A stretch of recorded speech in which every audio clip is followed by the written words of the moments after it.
स्वागत है दोस्तों आपका हमारे YouTube चैनल पर। आजकल हम बात कर रहे हैं समाचार पत्रों के इतिहास पर।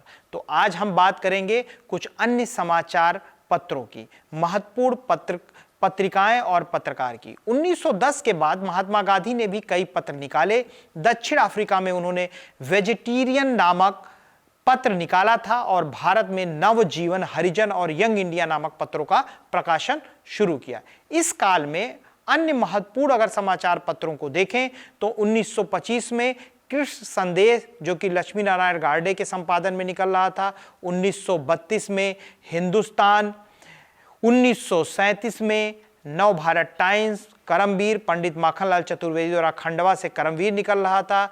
अभ्युदय भी पंडित मदन मोहन मालवीय द्वारा इलाहाबाद से निकल रहा था। नव भारत गणेश शंकर विद्यार्थी द्वारा नागपुर से। इसके अतिरिक्त मतवाला, हिंदू, पंचमाधुरी, सुधा, सरस्वती, चांद, हंस, विशाल, भारत, हरिश्चंद्र मैगजीन जैसे पत्र भी प्रकाशित हुए। पत्रकार साहित्यकार भी थे और स्वतंत्रता संग्राम सेनानी भी थे। भारतीय दंड संहिता को अधिक प्रभावी बनाया गया ताकि सरकार अखबारों में शासन विरोधी लेखों के लेखकों और पत्रकारों को दंडित कर सके। इसके बावजूद पत्रकारों ने अपने तेवर नहीं बदले। उल्लेखनीय पत्रकारों में अमृत बाजार पत्रिका के संपादक मोतीलाल घोष, बंगाली के सुरेंद्रनाथ बनर्जी, हिंदू पैट्रियट के सौम्य प्रकाश और ईश्वर चंद्र विद्यासागर शामिल हैं। इसके अलावा श्री अरविंद घोष, श्याम जी कृष्ण वर्मा और अन्य व्यक्तियों ने भी भारतीय पत्रकारिता में विशेष योगदान किया। इस समय के महान राष्ट्रीय पत्रों में अगर हम देखें तो हिंदू, स्वराज, युगांतर,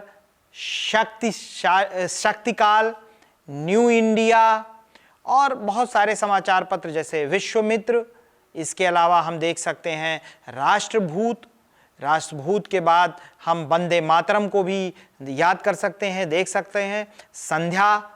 संध्या के अलावा फिर हम बंगाली भी एक तरीके का एक समाचार पत्र था उस समय का। ढाका गजट भी उस समय का एक उल्लेखनीय समाचार पत्र था। नवशक्ति, धार्मिक, कल्याण।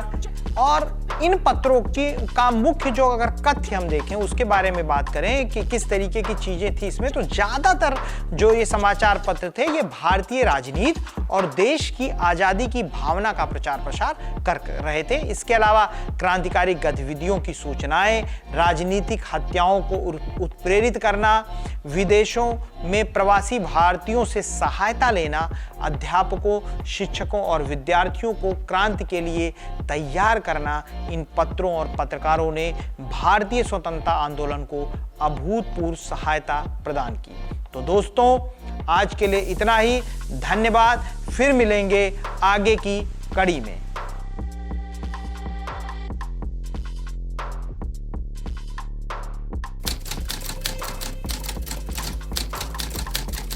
This video channel, Masscom Masterclass, is a part of the Alvin Foundation initiative.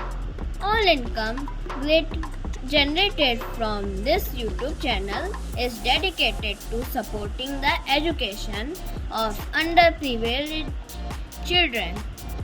By liking, sharing, and supporting this content, you have the power to change the lives of many children. Your contribution can make a significant difference. Thank you for your support.